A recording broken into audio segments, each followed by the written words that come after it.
आइए तालियों के साथ स्वागत करते हैं एक ऐसे रचनाकार का जिनकी सोच ने कई नई दिशाएं दिखाई हैं, श्री आशुतोष जोशी जी।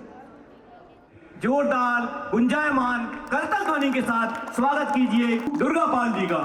भाव को निखारा और स्थानीय कलाकारों को राष्ट्रीय मंचों से जोड़ा। आपको संगीत नाटक अकादमी पुरस्कार से नवाजा गया है और आप राष्ट्रीय अध्यक्ष हैं जन संस्कृति मंच के।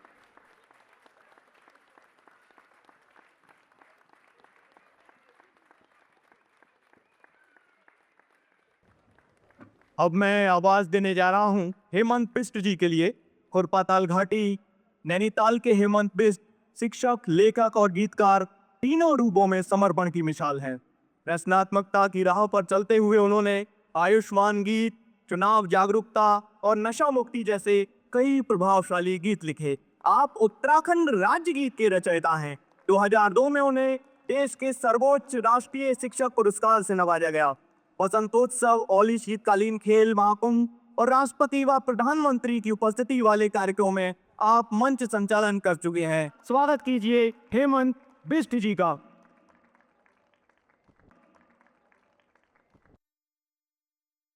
और एएलएफ के आयोजकों के इस प्रणम्य प्रयास में हम सबको भागीदार बनाने के लिए उनके प्रति साधुवाद व्यक्त करते हैं। हमारे दोनों ही युवा एंकर्स ने इन तीनों विभूतियों के विषय में विस्तार में बताया है, तो आप दोबारा मैं इनके व्यक्तित्व कृतित्व पर उतनी बात नहीं करूँगा, सीधा सीधा, क्योंकि अक्सर मैं प्रश्न किया करता था इस तरह के टॉक शोज में या इंटरव्यूज़ में कि सीधे सीधे अगर कोई मोटिवेशन की बात कोई व्यक्ति आकर के कर देता है तो वो भी तो काम चलेगा। लेकिन सबका ये मानना है कि अगर ये हमारे रोल मॉडल खुद यहाँ पर उपस्थित हों और इनसे हम प्रश्न करें, हम लोग इनको देखें, इनको जानें, तो फिर प्रभाव अलग पड़ेगा। तो इन तीनों व्यक्तित्वों को हम एक बार फिर से स्वागत करते हैं, प्रणाम करते हैं इन शब्दों के साथ कि बूढ़े बाबा चाँद की कहानी कहते रह गए और नन्हे मुन्नों ने जाके चाँद छू लिया। इन लोगों ने वो उपलब्धियां हासिल कर ली हैं जो हमारे उत्तराखंड का नाम अखिल विश्व में फैला रही हैं, प्रसारित कर रही हैं। और ये तीनों व्यक्तित्व, इनके माता पिता अलग पेशे से हैं। अगर मैं बात करूं, रूप दुर्गापाल जी के पिताजी पेशे से चिकित्सक हैं, लेकिन रूप का कैरियर एक अलग दिशा में। और बेसिक शिक्षा अधिकारी के सुपुत्र हैं आशुतोष जोशी जी। उन्होंने अलग रास्ता चुना है, एक व्यवसायी, एक बहुत साधारण परिवार से नैनीताल के निवासी आदरणीय जहूरदा, लेकिन उन्होंने रंगमंच की दुनिया में अलग स्थान प्राप्त कर लिया है। तो इसके पीछे क्या कुछ हुआ, आइए रूप से शुरू करते हैं। रूप, आपके पिताजी तो आपको चिकित्सक बनाना चाहते होंगे, लेकिन फिर आपके कदम उस दिशा में कैसे पड़े? नमस्ते एवरीवन। सबसे पहले तो मैं अल्मोड़ा लिटरेचर फेस्टिवल की पूरी टीम का तहे दिल से शुक्रिया अदा करना चाहती हूँ कि आप लोगों ने मुझे ये मंच दिया। अपने शहर में आकर आप लोगों से इंटरेक्ट करना और अपने शहर की संस्कृति को इतनी करीब से देखना, ये मेरे लिए एक गर्व की बात है। So thank you so much. जैसा कि सर ने पूछा कि पापा मुझे एक डॉक्टर बनाना चाहते थे, ये बिल्कुल सच है। लेकिन मुझे लगता है कि आफ्टर अ सर्टेन एज हम अपनी प्रतिभा को पहचान पाते हैं और समझ पाते हैं कि हमारी जगह कहाँ है। और मेरा ये मानना है कि जो चीज़ हम अच्छी तरह से कर सकते हैं, हमें वही करनी चाहिए। जिस चीज़ में हमें खुशी मिलती है, जहाँ पर हम अपना एक्चुअल योगदान दे सकते हैं, वही हमें अपना प्रोफ़ेशन चूज़ करना चाहिए, जिससे कि हम कंप्लीटली अपना पूरा सेल्फ उसमें दे सकें और अपनी कैपेबिलिटी को बेस्ट पॉसिबल तरीके से समाज के सामने ला सकें। लेकिन रूप में हमारे बहुत सारे युवा भी यहाँ पर आए हैं, वो सब ये प्रश्न ज़रूर करना चाहेंगे आपसे कि आपको कब ऐसी प्रतीति हुई, अनुभूति हुई कि आप एक डॉक्टर मटेरियल नहीं हैं, बल्कि आप एक कलाकार मटेरियल हैं? एक्चुअली मैं बचपन से ही गाना गाती थी और पेंटिंग भी करती थी। तो मुझे ये तो एहसास था कि मेरे अंदर एक क्रिएटिव पर्सन है, लेकिन एक्टर है इसका एहसास मुझे इंजीनियरिंग कॉलेज में हुआ फर्स्ट ईयर में। जब मैं प्लेस में पार्ट लेने लगी तो काफ़ी अप्रिसिएशन मुझे मिलता था, और जब मैं स्टेज पे होती थी तो मुझे लगता था कि this is where I belong. तो एक सेंस ऑफ बिलोंगिंग होता है। अ, जब मैं इंजीनियरिंग कर रही थी तो शायद मैं इतना महसूस नहीं करती थी कि मैं यहाँ पे इस जगह को बिलोंग करती हूँ। वो एक एजुकेशन ले रही थी, डिग्री ले रही थी, जो कि बहुत ज़रूरी है, क्योंकि एजुकेशन आपको दुनिया में कैसे अपने आप को प्रेज़ेंट करना है उसके लिए तैयार करती है। तो एजुकेशन बहुत ज़रूरी है, लेकिन एजुकेशन लेते समय ही आपको ये एहसास हो जाता है कि आप वेयर डू यू बिलोंग। तो जब भी मैं किसी स्टेज पे पहुंचती हूँ या फिर जब भी कैमरा मेरे सामने होता है, तो I realise that this is where I belong. तो ये सेंस ऑफ बिलोंगिंग मुझे मेरे इंजीनियरिंग कॉलेज ने दिया, और वहाँ पे मुझे एहसास हुआ कि मैं शायद अपना बेस्ट सेल्फ आर्ट के थ्रू, क्रिएटिविटी के थ्रू दे पाऊँगी, and that is the reason I chose to become an actor. ये ऑल्दो मुझे लगता है कि मेरी पढ़ने की ये जो आदत है, ये आज भी है, और इसकी वजह से मुझे अपने एक्टिंग करियर में बहुत ज़्यादा फ़ायदा हुआ है। चाहे हिंदी पढ़ना हो, चाहे मैं उर्दू लिटरेचर भी कोशिश करती हूँ पढ़ने की। Not exactly in Urdu, but you know and definitely English. Mummy ने पीएचडी की थी योग एंड सांख्य में, तो जब वो रिसर्च कर रही थी उसके लिए, तो मैं कभी-कभार उनकी कुछ कोई ना कोई बुक मेरे सामने आ जाती थी। कभी स्वामी विवेकानंद की जीवनी है, तो मैं इस तरह की बुक्स पढ़ती थी, और आई थिंक यंग एज में जो भी आप पढ़ते हैं उसका इफ़ेक्ट आपका आप पर बहुत अच्छी तरह से पड़ता है। तो पढ़ाई में मेरा रुझान था ही, और स्पिरिचुअलिटी कहीं न कहीं जब मैं बाहर निकली तो डिस्कनेक्ट सा हो गया। लेकिन आई एम थैंकफुल कि मैं एक्टर बनी, क्योंकि जब मैंने अपनी एक्टिंग की जर्नी की शुरुआत की, तो मैं सिर्फ़ जो मैं हूँ, वो नहीं, बल्कि जो मैं नहीं हूँ, वो मैं प्ले कर रही थी।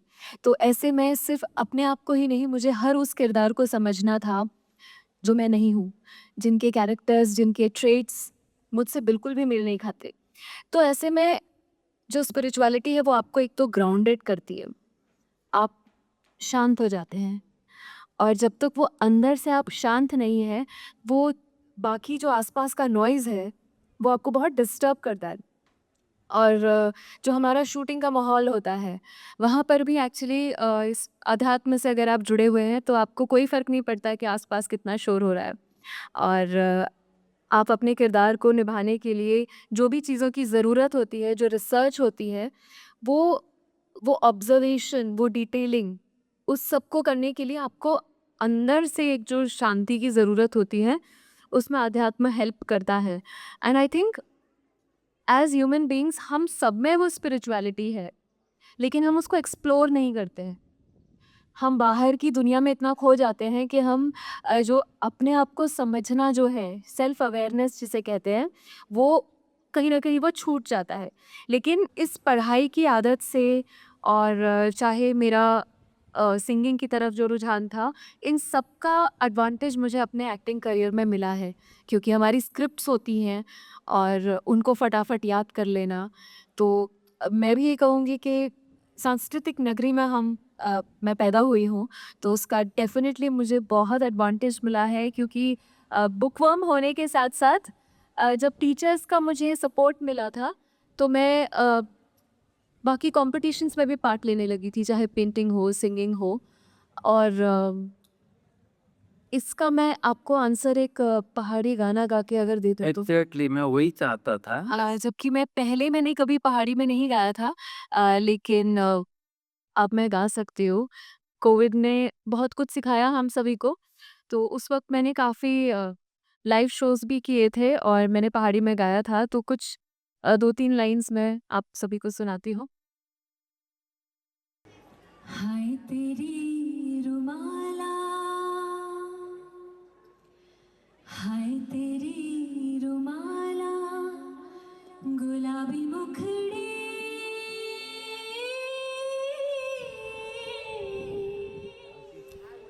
तेरी कै भली छजीरे, नक की नथुली,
थैंक यू सो मच।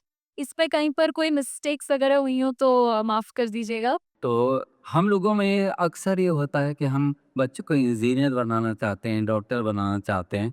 फिर आपकी राह वहाँ कैसे गई? धन्यवाद आप सभी का। ये मंच मेरे लिए बहुत इम्पोर्टेंट है एंड मैं बहुत गौरवान्वित हूँ कि मैं यहाँ पे हूँ। धन्यवाद आप सभी का। डॉक्टर इंजीनियर हम सभी ने बनना था। मेरे सारे बैचमेट्स और हम सभी टीपी सर के वहाँ पढ़ने जाते थे। अल्मोड़ा में जितने भी साथी लोग हैं सभी ही उन्हें जानते होंगे। तो मेरे को भी बोला गया था, तो सभी हम यही कर रहे थे, पर वो मेरे बस का नहीं था। तो मैं कभी भी नहीं निकल पाया उस एग्ज़ाम में। पर मेरे साथ जो सबसे अच्छी बात हुई, जो मेरा परिवार था और जो क्लोजनेट थे, मुझे कभी भी लूज़र डिक्लेयर नहीं किया गया। अच्छा, तो मुझे फ्रीडम थी, फ्लेक्सिबिलिटी थी कि मैं जो करना चाहूँ।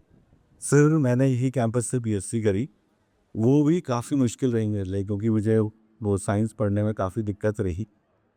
फिर और मुझे फ्री हैंड था, तो whatever I wanted to do मुझे अलाउड था कि मैं कुछ भी कर रहा था और मैं करे जा रहा था। ये घर वालों का सपोर्ट था। पूरा सपोर्ट था और पूरे परिवार ने मुझे कभी भी ये नहीं बोला कि तुम इंजीनियरिंग में नहीं निकले, अब तुम्हारा क्या होगा।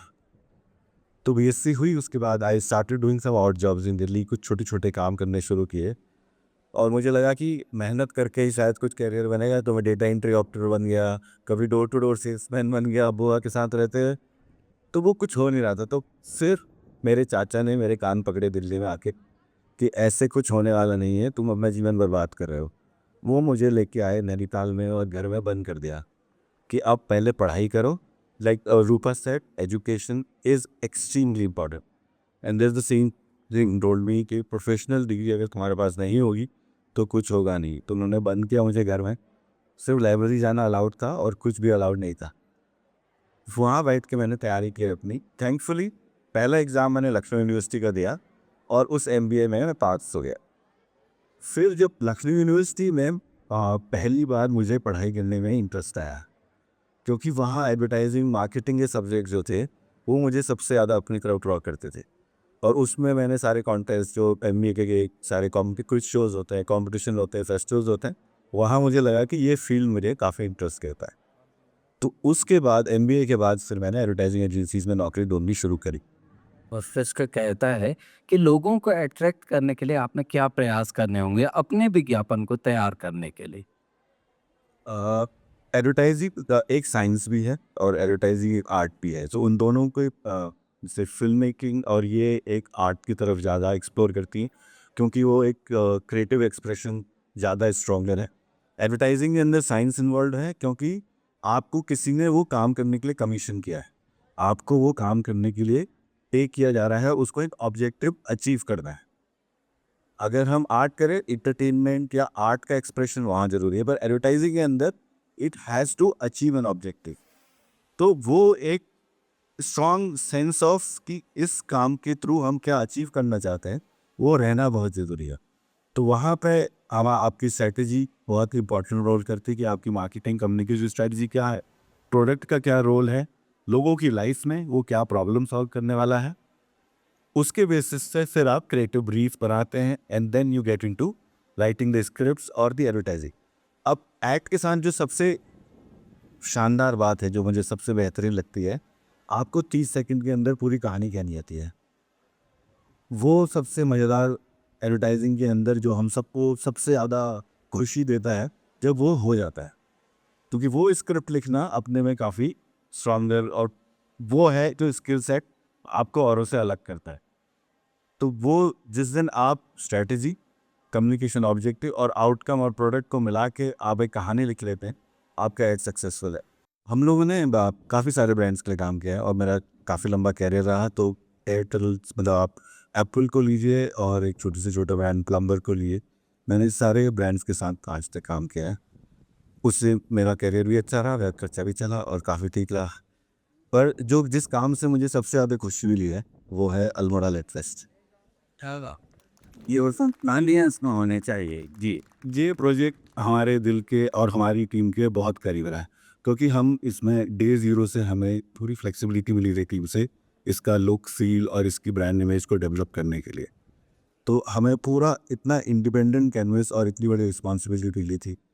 तो हम सभी ने और हमारी टीम ने ये काम को आज तक जो हमने इतने सालों में काम किया है, this is been one of the best that we have done.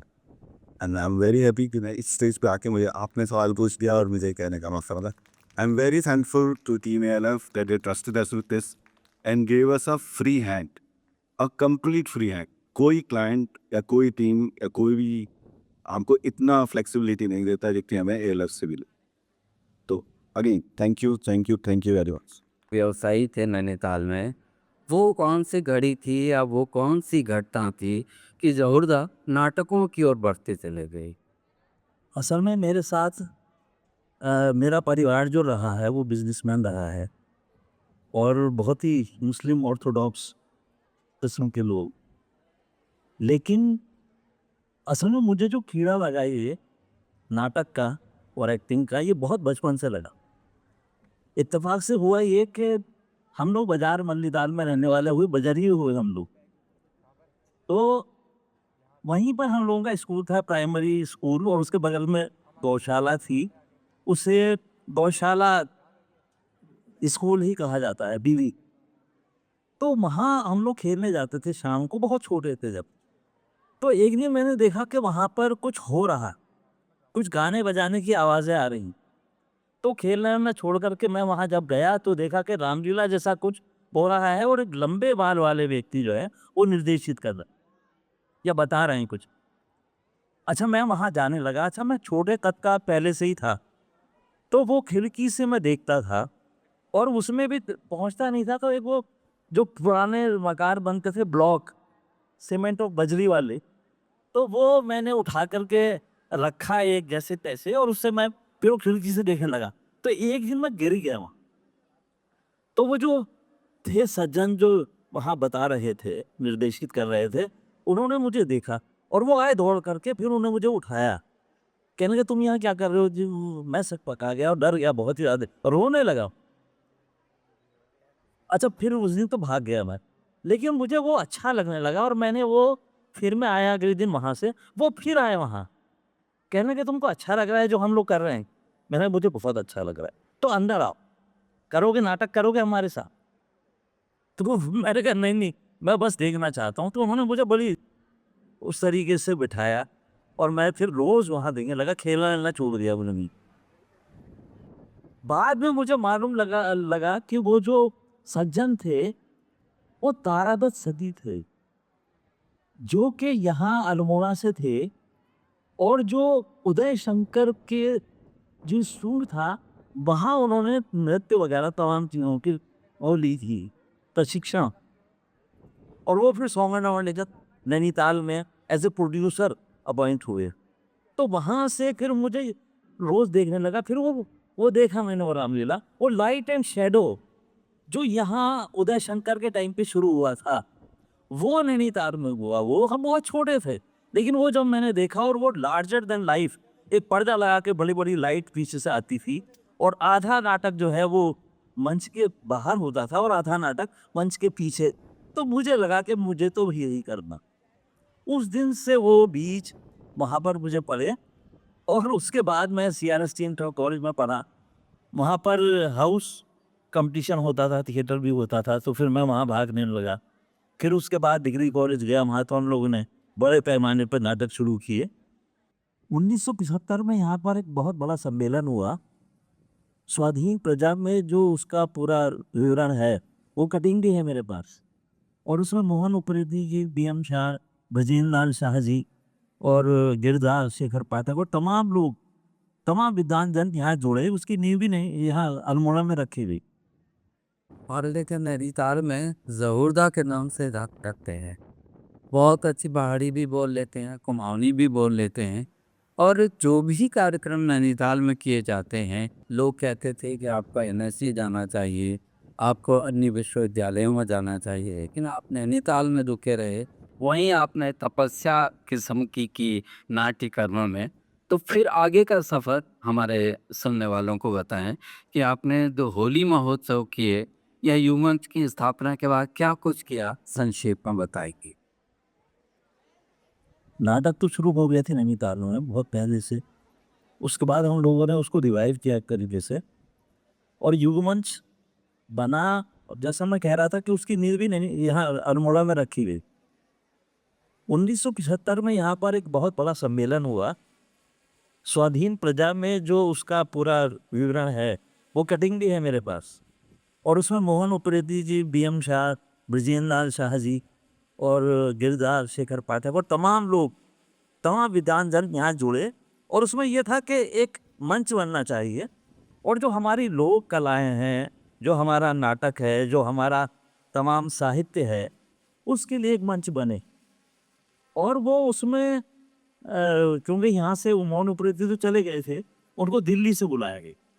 Lenin पंथी भी आए उसमें और इस तरह के तमाम लोग जुड़े। तो उसमें डॉक्टर D.D. पंत जब कुमाऊं विश्वविद्यालय बन चुका था तो वो भी उसमें आए। और यहाँ पर ये तय हुआ कि इसकी एक अगली मीटिंग जो है वो नैनीताल में हो अगले साल 1976 में। तो शेखर पाठक और चंद्रेश शास्त्री का अपॉइंटमेंट वहाँ डिग्री कॉलेज में हो चुका था। तो 1976 में उन्होंने D.D. पंत जी से जाकर के बात की कि वो जो पिछले साल अल्मोड़ा में जो बात हुई थी एक मंच बनाने की और लोक कला और तमाम चीज़ों को आगे बढ़ाने की, और उसमें आपने कहा था कि यूनिवर्सिटी जो है कुमाऊं विश्वविद्यालय वो उसमें बहुत बड़ी भागीदारी करेगा, तो उसमें आपने क्या सोचा? तो उनका शेखर तुम बहुत अच्छे मौके से आए हो। और ये जो साल है जो कॉन्स्टिट्यूएंट कॉलेज है DSB कॉलेज कुमाऊं विश्वविद्यालय का, इस साल 1976 में उसका सिल्वर जुबली ईयर है और उसमें बहुत सारे प्रोग्राम्स कर रहे हैं। क्यों नहीं एक बड़ा नाटक किया जाए और जिसमें वो बातचीत जो अल्मोड़ा में हुई थी उन चीज़ों को जो है उसमें लागू किया जाए। उस नाटक में, नाटक चाहे कोई भी हो, मॉडर्न नाटक हो या पुराना नाटक हो, लेकिन उसमें जो हमारी लोक कलाएं हैं और जो लोग खाती है हमारी उसकी खुशबू और वो डेट किया जाना चाहिए। तो उनका अच्छा, तो गिरदार एक नाटक दिख रहे थे तब लगा ले खामोशा, उसका भी जिक्र आया।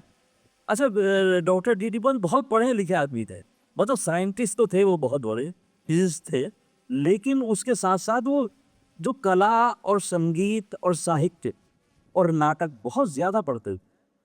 उन्होंने सजेशन दिया कि अंधायुक्त एक नाटक है और वो आजकल बहुत पॉपुलर हो रहा है, तो उसको देखा जा सकता है क्या? तो उसकी भी फिर रीडिंग हुई और फाइनली सेलेक्ट हुआ कि अंधायुक्त होगा। अच्छा, हमने उसका एक उदाहरण देखा, क्या था मतलब वो, मैं तो रोंगटे खड़े हो गए उसको देखकर। तो वो, लेकिन वो होली धीरे धीरे जो है वो नीचे को जा रही थी। खास तौर से अगर मैं नैनीताल की बात करूं तो वहां क्या हो रहा था कि वो होली तो गायब हो गई वहां से, और जो प्लेन्स की जो सारी बदतमीजियां हैं जो होली के नाम पे होती हैं वो सारी वहां होने लगी। कपड़े फाड़ना, मुंह काला करना, कीचड़ उछालना, शराब पी के दंगा करना और हुड़दंग कर, ये रह गई वहां पर होली। तो हम लोग युगवंश के तमाम लोगों ने तमाम नैनीताल की संस्थाओं से बात किया, नैनीताल समाचार और तमाम श्री राम सेवक सभा, और फिर यहाँ से हुक्का क्लब वालों से बात की। खानेदारियाँ और ज़्यादा, बहुत ज़्यादा बढ़ जाती और उसको निभाने का पूरा दबाव आपके ऊपर होता है। असल में मैं सौभाग्यशाली हूँ कि मुझे ये पुरस्कार मिला जो देश का संस्कृति के क्षेत्र में सर्वोच्च सम्मान है और राष्ट्रपति के हाथों मिलता है वो। तो यहाँ मोहन उप्रेती जी को मिला वो सम्मान DM शाह जी को मिला, या ललित पोखर या पिथौरागढ़ उनको मिला। लेकिन वो सारे लोगों को जब वो महानगरों में जाके स्थापित हो गए, यहाँ रहते हुए नहीं मिला, तब मिला उनको वो सम्मान जब उनकी एक पहचान बन गई। लेकिन जैसे गढ़वाल के लोगों को नरेंद्र सिंह नेगी जी को मिला या प्रोफेसर DR पुरोहित को मिला, उनको वहाँ गढ़वाल में काम करते हुए मिला। मैं पहला आदमी हूँ जिसे ये सम्मान, जो सबका है वो मेरा नहीं है, आप लोगों की तरफ से लेने गया मैं तो बस, तो वो सम्मान मुझे यहाँ नैनीताल जैसे रिमोट इलाके में, पहाड़ में, कुमाऊं में काम करते हुए मिला। ये मेरे लिए बहुत स्पेशल, तो ये बड़ी बात है कि सम्मान मिलता है तो अच्छा लगता है। और ज़्यादा क्या कहूँ इसके बारे में। जहूर आलम जी के लिए सम्मानित किए जाए। residents के में हिस्सा। सभी साथियों से मेरा अनुरोध है, एक बार जोरदार तालियों के साथ पुनः अभिनंदन किया जाए हमारे सभी पैनलिस्ट एवं सभी गेस्ट का।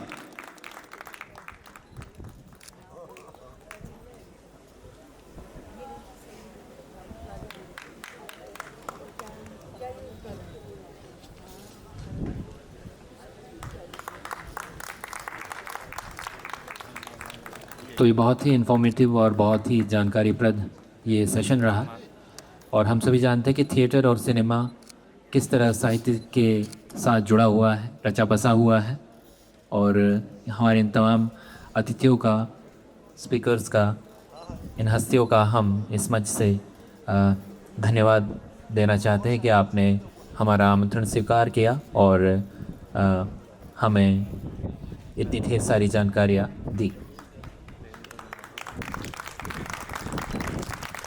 एक बार पुनः आप सभी का बहुत बहुत धन्यवाद।